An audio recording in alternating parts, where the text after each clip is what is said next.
मिठो खाना सबैको चाहना। नमस्ते जोजोलोप्पा फ्याफुल्ला साथीहरू, हजुरहरूलाई हाम्रो युट्युब च्यानल इट ट्राभलमा स्वागत गर्न चाहन्छु। आज मैले हजुरहरूलाई एकदमै फेमस नेवारी परिकार बाराको रेसिपी ल्याएकी छु।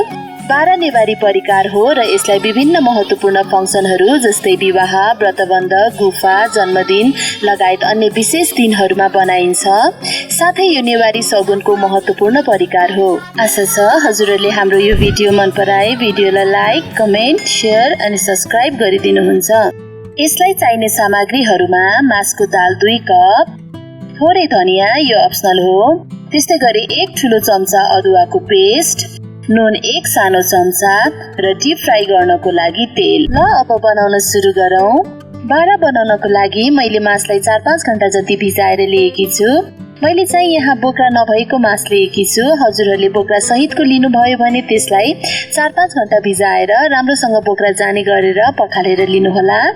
यसलाई मैले राम्रोसँग पखालिसके। अब छन्नीमा राखेर यसमा भएको एक्स्ट्रा पानी हटाउँछौँ।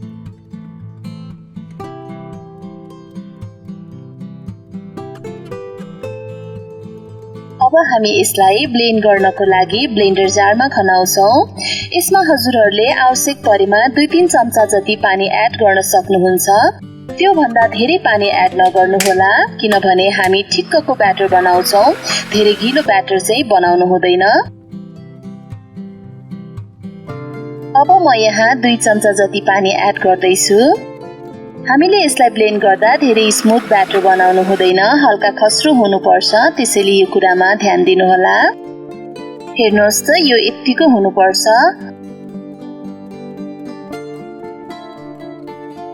अब यसमा हामी पिसेको अदुवा, मसिनो गरी काटेको धनिया र 1 सानो चम्चा नुन राख्छौँ र राम्रोसँग मिक्स गर्छौँ।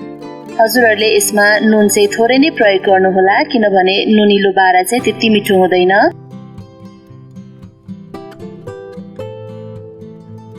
हजुरहरूले ब्याटर बनाउँदा एकदमै ध्यान दिनुहोला। यो धेरै गिलो वा धेरै सारो हुनु हुँदैन। भिडियोमा देखाए जतिको यसको कन्सिस्टेन्सी हुनुपर्छ। अब हाम्रो ब्याटर रेडी भइसकेको छ र अब हामी यसलाई डीप फ्राई गर्नको लागि कराईमा तेल तताउँछौँ। तेल राम्रोसँग तातिसकेपछि अब हामी दुवै हातमा यसरी पानी लगाउँछौँ। यसरी पानी लगाउँदा ब्याटर हाम्रो हातमा टाँसिदैन। र अब थोरै ब्याटर हामी लिन्छौँ र यसलाई यसरी राउन्ड शेप दिँदै जान्छौँ।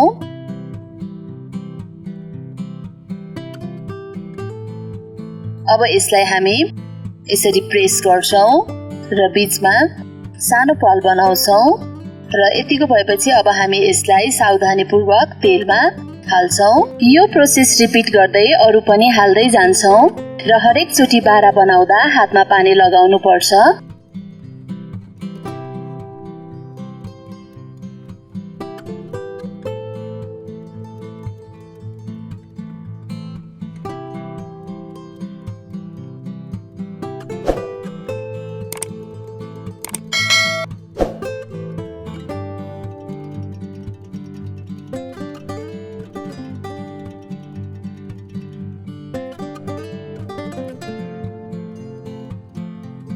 यसलाई हामी मिडियम फ्लेममा 5 मिनेट वा गोल्डन ब्राउन नहुन्जेलसम्म फ्राई गर्छौँ। यसलाई बेला बेलामा पल्टाउनु पर्छ।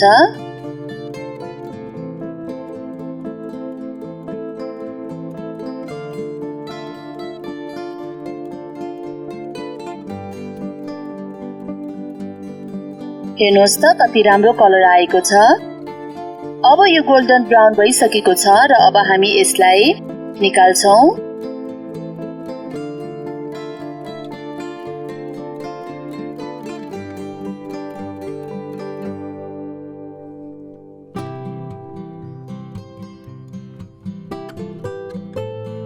यसरी नै अब हामी अरू पनि बनाउँदै जान्छौँ।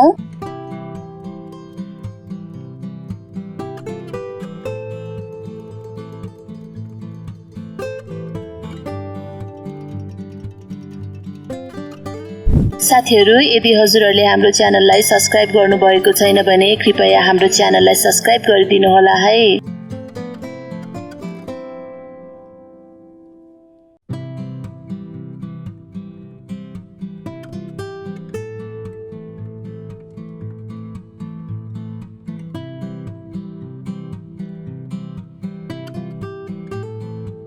हाम्रो सबै बारा बनेर रेडी भइसकेको छ।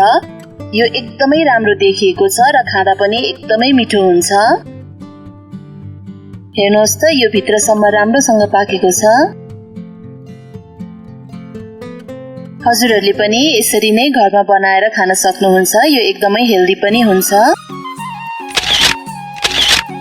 हाम्रो यो भिडियो मन परेमा लाइक, कमेन्ट, शेयर अनि सब्स्क्राइब गरिदिनु होला। यतिन्जेलसम्म हाम्रो भिडियो हेरिदिनु भएकोमा धन्यवाद र राम्रोसँग बस्नु होला है त।